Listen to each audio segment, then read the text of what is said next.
यम स्मृति में लिखा है कि पिता, दादा और परदादा ये तीनों ही श्राद्ध की ऐसी आशा करते हैं जैसे वृक्ष पर रहते हुए पक्षी वृक्षों में फल लगने की आशा करते हैं।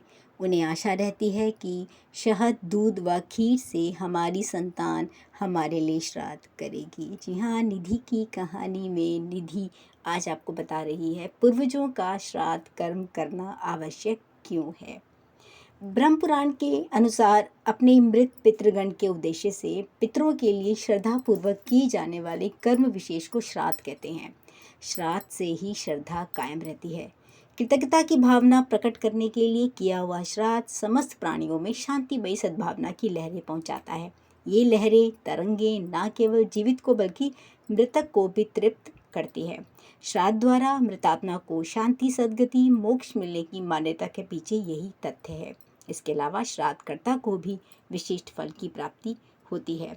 मनुस्मृति में लिखा है, मनुष्य श्रद्धावान होकर जो जो चीज़ें अच्छी तरह विधि पूर्वक पितरों को देता है वह परलोक में पितरों को अनंत और अक्षय रूप में प्राप्त होता है। बड़ी दिलचस्प बात ब्रह्म पुराण में कही गई है कि अश्विनी मास के कृष्ण पक्ष में यमराज सभी पितरों को अपने यहाँ से छोड़ देते हैं ताकि वे अपनी संतान से श्राद्ध के निमित्त भोजन ग्रहण करें।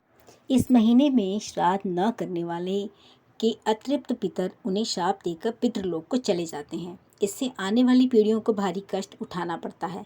इसे ही पितृदोष कहते हैं। पितृजन्य समस्त दोषों की शांति के लिए पूर्वजों की मृत्यु तिथि के दिन श्राद्ध कर्म किया जाता है। इसमें ब्राह्मणों को भोजन कराकर तृप्त करने का विधान है। श्राद्ध करने वाले व्यक्ति को क्या फल मिलता है, इस बारे में गरुड़ पुराण में कहा गया है। श्राद्ध कर्म करने से संतुष्ट होकर पितर मनुष्य के लिए आयु, पुत्र, यक्ष, मोक्ष, स्वर्ग, कीर्ति, पुष्टि, बल, वैभव, पशुधन, सुख, धन और धान्य वृद्धि का आशीष प्रदान करते हैं।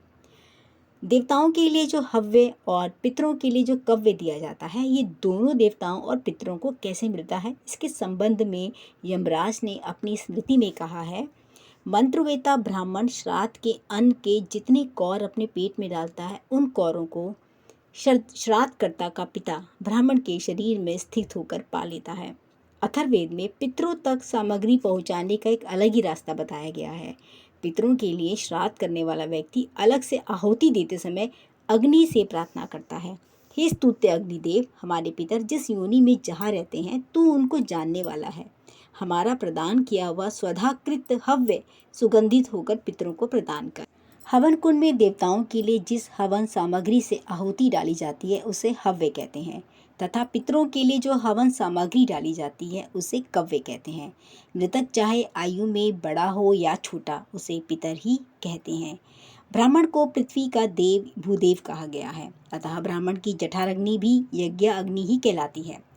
जिस प्रकार यज्ञ की अग्नि कव्य को पितरों तक पहुंचाने का कार्य करती है, उसी प्रकार ब्राह्मण की जठराग्नि भी कव्य को पितरों तक पहुंचाने का कार्य करती है। इसलिए ब्राह्मणों को भोजन कराने व दक्षिणा देकर संतुष्ट करने का प्रावधान है। हवन कुंड में डाला कव्य या ब्राह्मण भोजन के रूप में खिलाया गया कव्य पितरों को उसी रूप में मिलता है जिस रूप में वे जिस योनि में रहते हैं। उदाहरण के लिए, यदि पितर पशु रूप में है तो वह कव्य यानी श्रद्धान घास के रूप में, यदि पक्षी रूप में है तो फूल या कीड़े के रूप में मिलता है। हिंदू धर्म की मान्यताएं, प्रथाएं, रिचुअल्स, उनके विश्वास, बिलीफ सिस्टम पे और भी कई तरह की जानकारियां हिंदी आपको निधि की कहानियों में मिलती रहेगी देखने को और सुनने को। आपने चैनल सब्सक्राइब नहीं किया तो ज़रूर करें। आप सबका दिन शुभ हो।